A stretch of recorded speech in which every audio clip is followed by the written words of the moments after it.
I wanted to talk about time. Time seems like such a self-evident. It seems like such an obvious thing, right? We experience things in terms of time. But when we start digging deeper into time, it becomes really strange. Time is just the natural flow from the past to the present to the future. And from cause to effect, cause to effect, cause to effect. But then when we really think about it, cause and effect have to go together. You can't have cause without an effect, or you can't have an effect without a cause. Otherwise, you wouldn't call it cause, you wouldn't call it effect. It just is, right?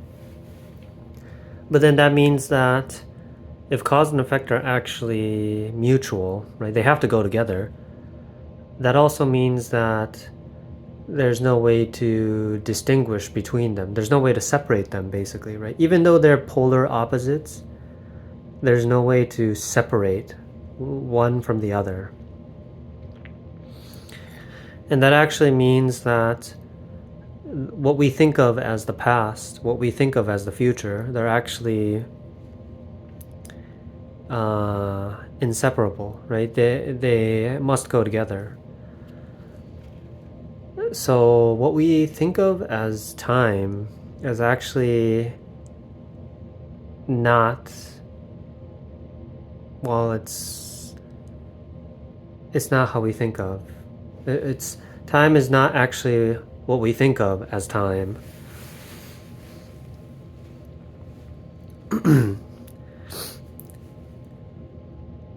Past, present, future, it's actually all one thing, right? If you can even call it a thing. There's lots of analogies to this in spirituality, shamanism, Zen Buddhism, Hinduism, Christianity. People call it the Tao, Kairos, Logos, right? Whatever you want to call it. It's like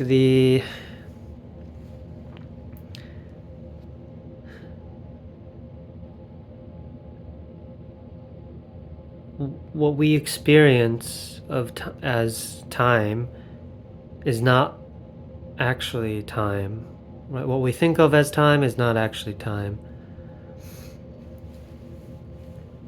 Time just is. Right? It always is.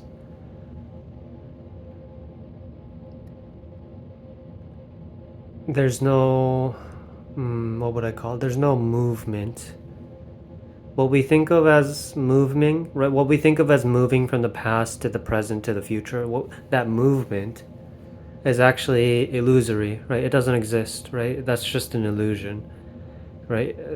How we feel, how we experience, I don't know, going from the past to the present to the future, that's illusory. That's not actually time. I got a notification.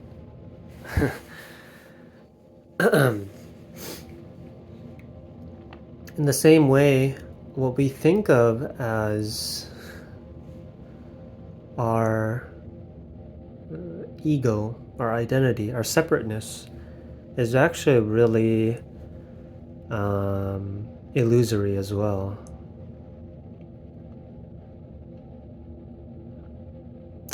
I'm going to borrow words from Alan Watts, but in order for two things to be separate, there must be something uniting them, right? What unites them? Well, their separation. Like north and south, right? Even though they're opposites, you can't have a north without a south, right? You can't have a south without a north. So they have to go together. Even though they're opposites, they have to go together, which means they're actually the same thing. To put it even bluntly, to make it even more obvious, if you have two houses, with a border, well, they have to they share something, the border, right? Two houses separated by a border, a fence, is actually sharing the same fence, right? Which means they're actually they, even though they're on opposite sides of the fence, they're actually they share the same fence. And so it's the same way with time. It's the same way with ego. What seems like separation, right? What seems like this movement towards or away, right? Karma action is actually an illusion, right? It's what we think of as movement, which is actually not movement at all. So, like, an easy way to do this is if you raise your hand, right? If you think of raising your hand, there's like a lag, right? You first think of raising your hand, and then you actually physically raise your hand, right? There's a lag. But if you put your mind on your hand, right? So point at your hand and then slap your hand. That's where my mind is, right? My mind is in my hand. And when you try to raise your hand, right now, the mind and the hand, right? The movement is united. So there's no lag, there's no separation. Everything that seems like is separate is actually united by that same separation.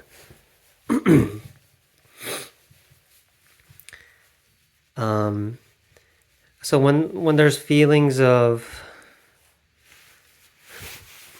so what is karma really, right? What is action? What is space? What is time? What is ego? What is karma, right? That's all the same thing. It's all exactly the same thing. It's the illusion of movement, right?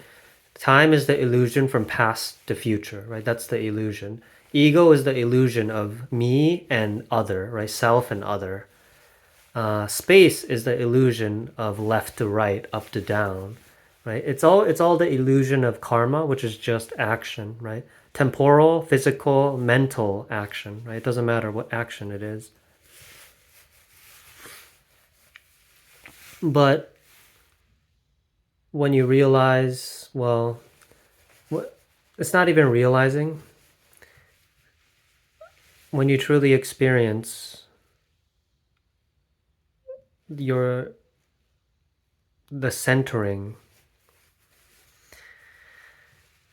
then, well, so there's not even a direction, right? It's not even the center, but that's the easiest way to analogize, right? If you can stand in between the two borders, right, the left and the right, standing in the middle, up and the down, standing in the middle, but it's not even the middle, right? Because the middle implies there's something else, right? But there is no anything else. When you're totally equanimous, right? Equanimity, that's when you break the illusion, right? The illusion of ego, identity, time, space, right? That's when you break the illusion. But of course, part of the shall I say, reality is the illusion, right? That's part of the part of reality. That's truly the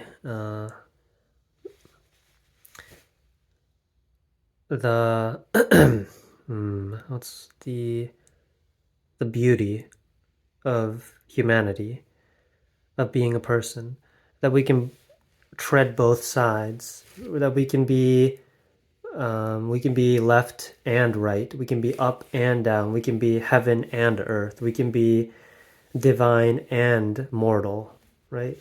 The treading the line. That's really the beauty of being human.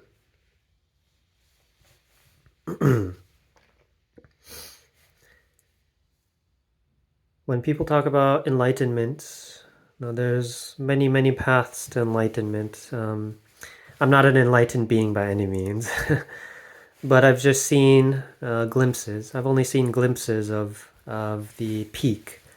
And if I were to make an analogy, all analogies fail to convey it. Every single analogy doesn't convey the actual thing itself.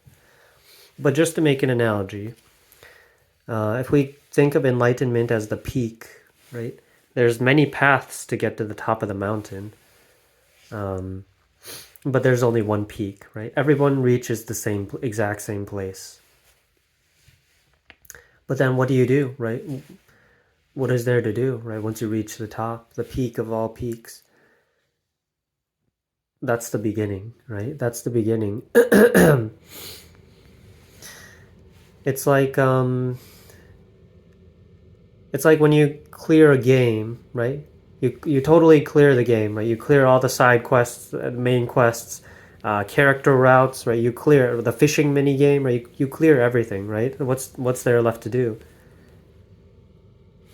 New game plus, right? That's exactly the same with enlightenment, right? What do you do after you reach enlightenment, right? Well, there is no after. You're alive. This is the beginning, right? Enlightenment is the beginning. It's the new game plus. Enlightenment is exactly the same as normal life, just like new game plus. Or new game plus is exactly the same. It's just you're lighter. No, enlightenment, right? You're the way I like to think of it. You experience deeply, right? You experience deeply, but you tread lightly. You step very lightly